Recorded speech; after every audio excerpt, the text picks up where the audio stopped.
Hey, what's up everybody? I'm back again with the Polo Vivo GT. I know the car is on the channel already, but this is my in-depth review of the car. I've spent a week sampling it and I don't know if it's worth that 356,000 Rand, especially considering that there's so many other cars in that segment that I just feel are much more car than this is. But anyway, let me just take you around the exterior, the interior, and then we'll go for a drive. So up front, a revised bumper, which I've seen already people starting to put these on not the facelift models, which is quite cool. Then you've got daytime running lights across here, a GT badge up front, and obviously this cherry color or red color really pops out on you. And I think that I would definitely buy it in this color.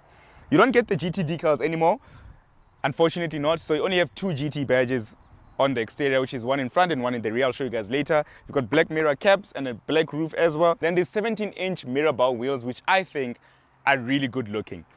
Volkswagen really know how to design an alloy, guys. I'll give them that. And I mean, under here, you've got a 1-liter turbocharged petrol engine, 81 kilowatts, and 200 Newton meters of torque. I think this gearbox is really one of the best gearboxes in the segment. I do know that the Baleno and the Swift are also coming right up on this car's tail in terms of that transmission. So yeah, this is it, guys. The Polo Vivo GT. Is it worth 300,000 Rand? This is what we're going to be discussing mostly in this video. And like I've mentioned already, the car is on the channel already in terms of launch impressions. But geez, man, 356,000 Rand is a lot of money, guys. And I just don't know if it's still acceptable for Volkswagen to be giving us manually adjustable mirrors or windy down, you know, rear windows. I don't think that's acceptable, guys. And I'm going to be lying to you if I said no, it's yes, definitely worth 356,000 Rand, because there are other products that are within this segment that are, you know, I mean, we've got one USB port in this car. One USB port. Yes, the infotainment is new.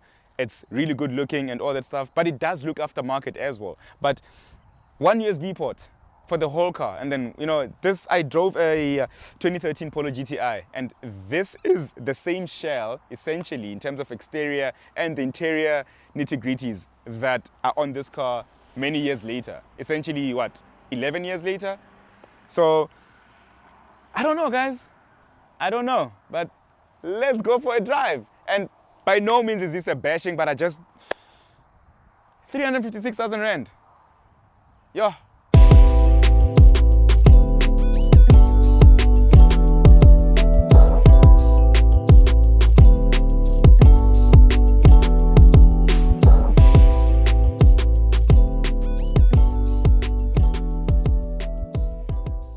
When you come to the rear, not much has changed really. There is those subtle changes that they've put onto the car, like this GT badge on here. I mean, obviously, like I mentioned, they've removed the decal GT on the side of the door. There's only this GT badge that you see on here. You've got a Vivo badge that plays right in the middle.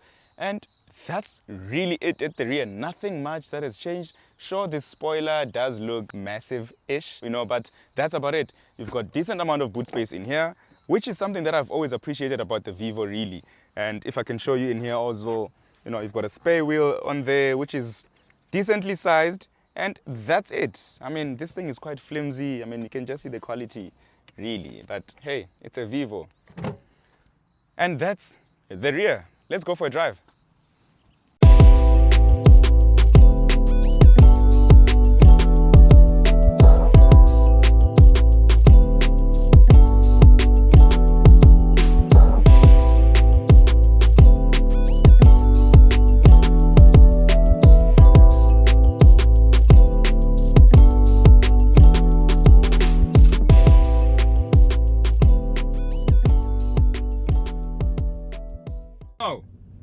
You joined me inside of the Polo Vivo GT, and I think I've let out most of my frustrations on the exterior. But jumping inside, you've got a leather-wrapped steering wheel, multifunctional leather-wrapped steering wheel. You still have analog displays on there, and your new infotainment, which does look really aftermarket, with Apple CarPlay, but it's wired Apple CarPlay and wired Android Auto. These really old school aircon control buttons, man, which I had back in the days on my Polo GTI. Some vents on there, and an armrest If you guys have seen my Polo GTI review of my personal Polo GTI that I owned, you'll see that this armrest always seems to go, you know, and I had to hold it with chicken leg and rubber bands. And you then have these red and black seats because it's a GT to just give it that sportiness, which is quite cool. My biggest gripe is that I have to manually adjust my mirrors. I have to, you know, passengers in the rear have to wind down the windows. I don't know how much a module like that would cost for VW to just maybe put electric windows and how much it would have contributed to the entire price. But that is one thing that's really, really frustrated me. I do think that is the interior, and yes, it's spacious, but the things, just like I've mentioned now, things like one USB, you've got a cup holder in the rear which is like right in the middle. Sure, there's space around the seats for you to maneuver stuff, but it's things just like maybe an armrest in the middle with cup holders, you know, things like electric windows in the rear that would just make the price somewhat forgivable. For 356,000 Rand, guys, the range topping Suzuki Swift GLX is 285,000 Rand, right?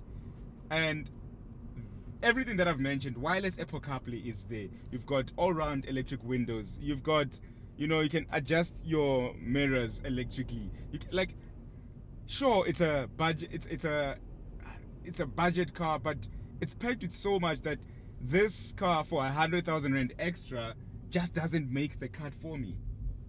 It just doesn't make the cut for me. Yes, it's got so much heritage. It looks really good. But yeah. Then now when it comes to the drive, this I think is maybe where their selling point is. It's an impeccable drive.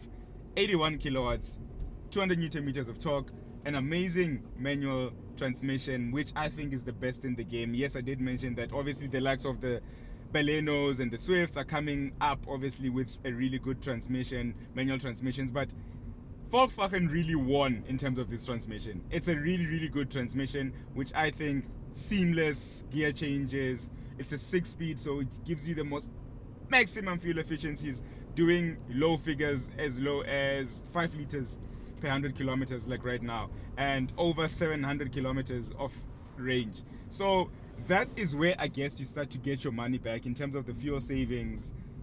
I guess, you know, it drives really good. It's solid drive.